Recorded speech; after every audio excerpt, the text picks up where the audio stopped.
Depuis 2006, le gouvernement a clairement affiché son ambition de transformer le Bénin en un quartier numérique sur le continent. Si depuis lors, peu d'actions ont été visibles, la tendance est aujourd'hui en train d'être inversée. Le Bénin a pris de sérieuses options dans le secteur de l'économie numérique à travers des mesures dont les premiers résultats confortent l'ambition gouvernementale. Au titre des mesures sous le leadership du chef de l'État, on peut noter l'atterrissement du second câble sous-marin au large des côtes béninoises, la mise en place de la technologie 4G et le projet Allo Service Public piloté par Média Contact.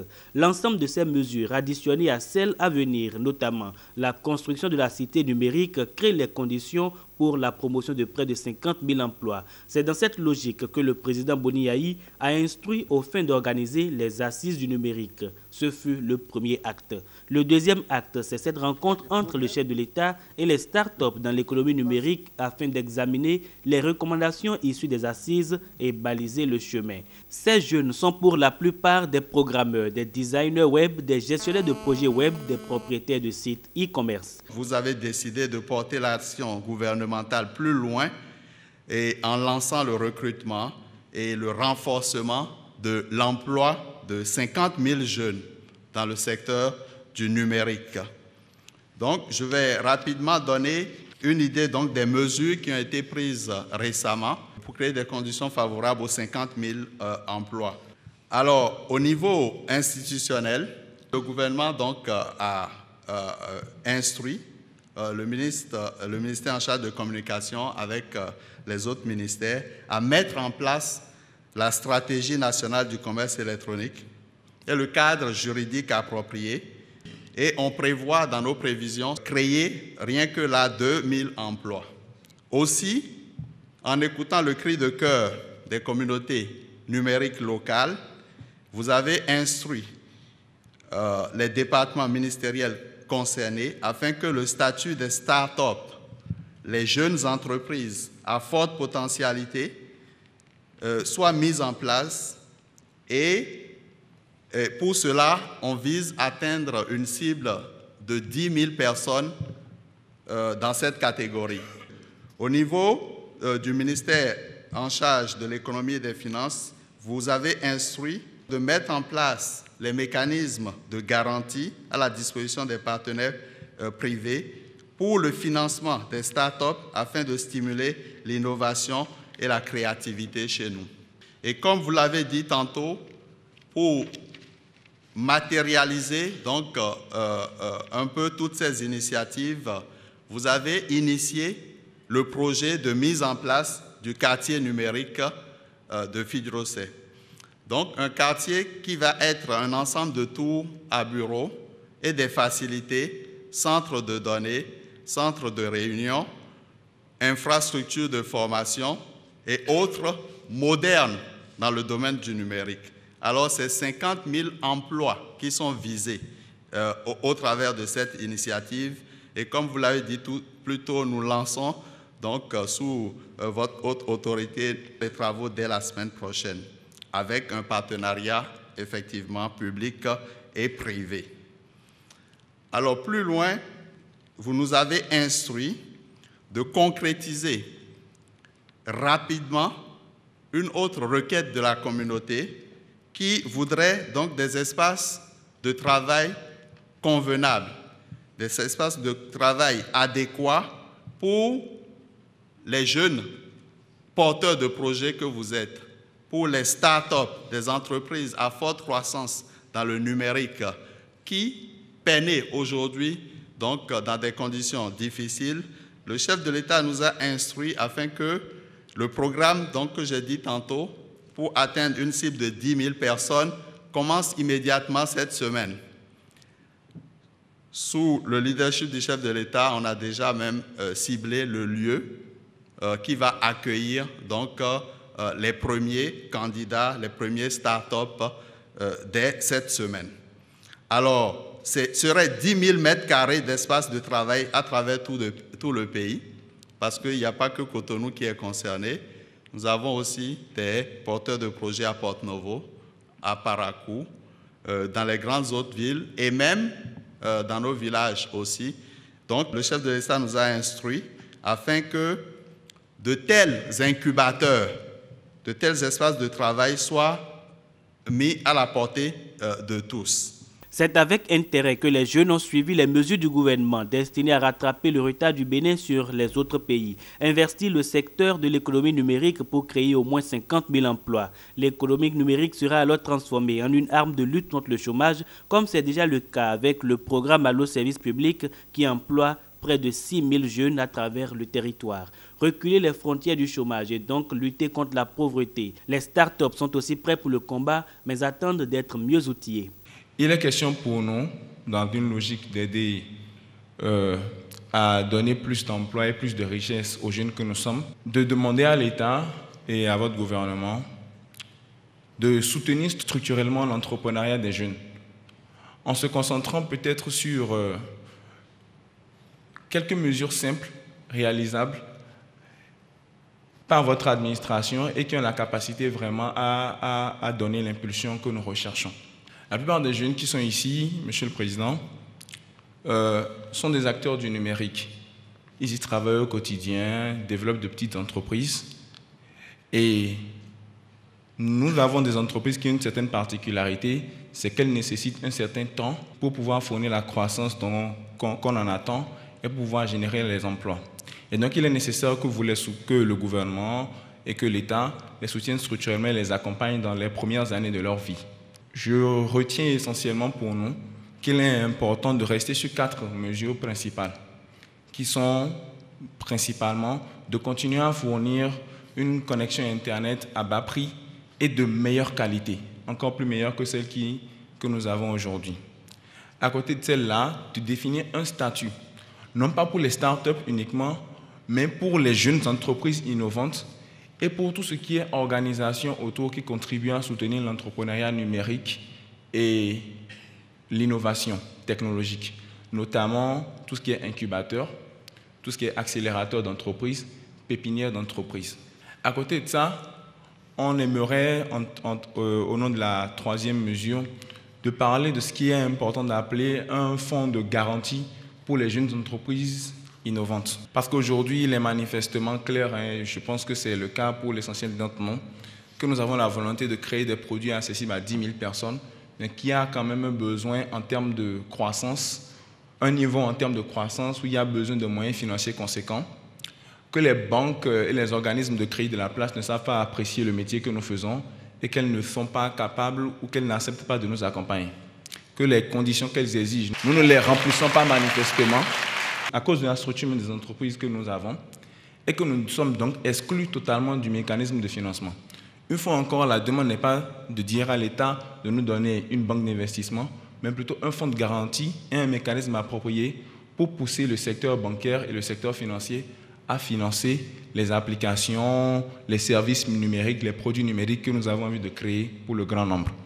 Malgré son état de santé, le président Boni Yayi, pour qui le développement du Bénin n'est pas une option mais une nécessité, s'est imposé le devoir de présider cette séance. L'enjeu en arrière est la lutte contre le chômage, lequel défie toutes les nations. Le chômage qui a obligé le gouvernement, sous la conduite du chef de l'État, à mettre en place différents programmes et divers mécanismes, entre autres la NPE, le FNM, le FNPEJ, les microcrédits aux plus pauvres. L'ensemble de ces mesures ont eu pour effet de réduire le taux de pauvreté monétaire. À l'ère justement des objectifs de développement durable ODD conclus à New York, le gouvernement béninois amplifie ses actions pour lutter contre ce fléau et réduire sensiblement la pauvreté, un des indicateurs du développement, au même titre que l'accès à l'éducation, à la santé, à l'eau et à l'énergie. Des domaines dans lesquels le Bénin a aussi réalisé des progrès cette dernière décennie. Mais ce qui rassemble ici, c'est bien l'économie numérique et les possibilités d'emploi qu'elle offre. Je voudrais pouvoir compter sur vous pour pousser encore le Bénin qui travaille. C'est l'objet de notre rencontre aujourd'hui. Puisqu'on m'a dit que vous êtes des compatriotes, des jeunes, avec un certain fonds dans le domaine de l'économie numérique. Si j'ai bien compris le rapport qui m'a été fait, nous mènerons le bon combat contre cet ennemi commun. Il y a un seul, c'est tout, c'est la pauvreté.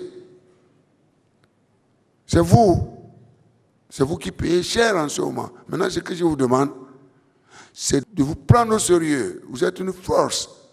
de vous décider à combattre cette pauvreté-là. Vous-même. Nous avons essayé d'investiguer par-ci, par-là et estimer, en matière d'économie numérique, nous avons pris du temps. Mais lorsqu'on a la foi, l'heure de Dieu est toujours la meilleure. L'essentiel est qu'on aille vite et bien. Il y a la continuité de l'État.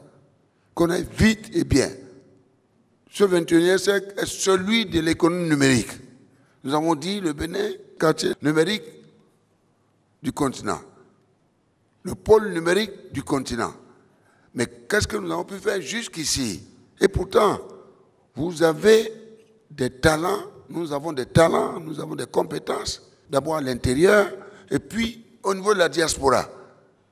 C'est pourquoi j'ai demandé ce travail qui a été fait, cette rencontre, de faire appel pratiquement à nos compétences qui animent la diaspora pour leur permettre de rentrer et de nous dire nous sommes sérieusement décidés. Donc nous avons des projets du siècle, de grands projets. Parce que oui, la cité numérique sera lancée le 8, je crois, et nous allons tout faire. Aucune nation ne peut émerger en dehors de ce tremplin, c'est-à-dire l'économie numérique. Et nous sommes prêts à mettre à contribution, que ce soit la politique fiscale, budgétaire, monétaire, tout compris, pour vous appuyer. Mais naturellement, l'État ne peut pas tout faire. Maintenant, la police en dirait autant.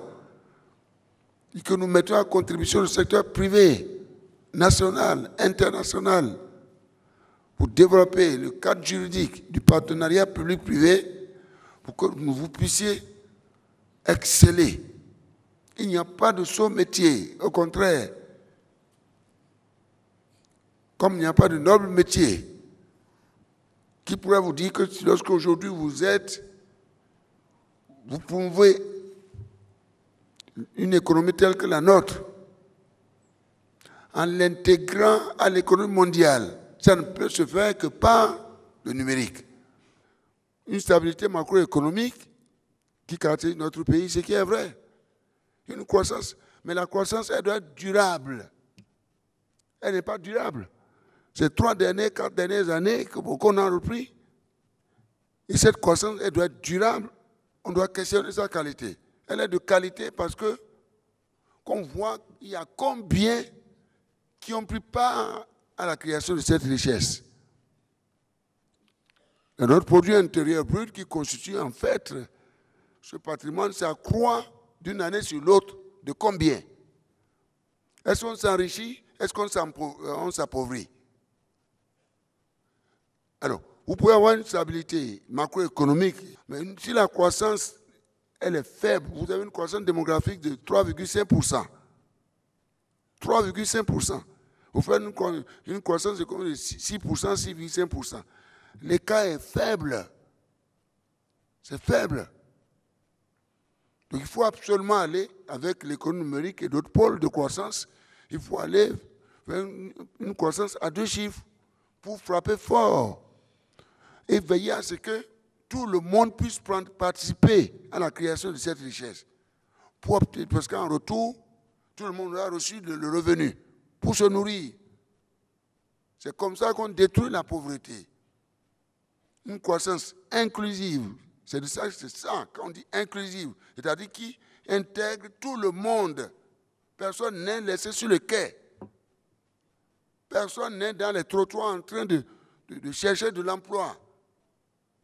Tel n'est pas le cas de notre croissance.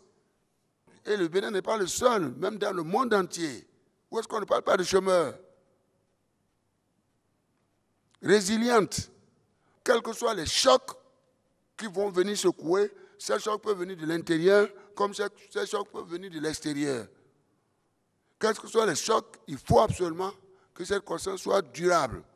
Pour ce programme, la question de l'énergie doit être réglée. La question, il a parlé par exemple, des câbles sous-marins. Nous avons tout fait. C'est des câbles sous-marins qui coûtent excessivement cher. Vous voyez, on est interconnecté par le reste du monde. Il y a une partie qui part de l'Afrique du Sud. Le Cotonou fait partie. Et on veut maintenant poser sur le financement chinois, c'est 40 milliards. On veut poser pour connecter le Bénin à travers toute la mer Méditerranée, pour nous connecter au reste du monde. Et nous avons une requête, une troisième, qui nous permettra maintenant d'interconnecter non seulement tous les chefs-lieux de communes, mais encore tous les chefs-lieux d'arrondissement. Une fois que vous avez ça, c'est le deuxième ingrédient. Le troisième, maintenant, vous mettez la fibre optique, qui doit mailler complètement notre pays. Là où il y a la fibre optique, vous avez l'Internet. Là où il y a l'électricité, la fibre optique, vous avez l'Internet. L'Internet, vous êtes ici, c'est comme si vous étiez à Tokyo, c'est comme si vous étiez à Ottawa, à Johannesburg, à Pretoria. Et c'est là où l'économie numérique peut fonctionner et tourner. Nous nous occupons pour le moment de notre ville économique, Cotonou. Pour le chef de l'État, tout cela n'est possible que si la question de l'impunité est réglée. Car selon le président Boni Yayi, l'impunité favorise la corruption qui, à son tour, tue la prospérité et tresse le lien à la pauvreté. Il en appelle donc à une justice de qualité et à un nécessaire discernement à l'épreuve de l'échéance électorale pour permettre au Bénin de continuer à rayonner au niveau international.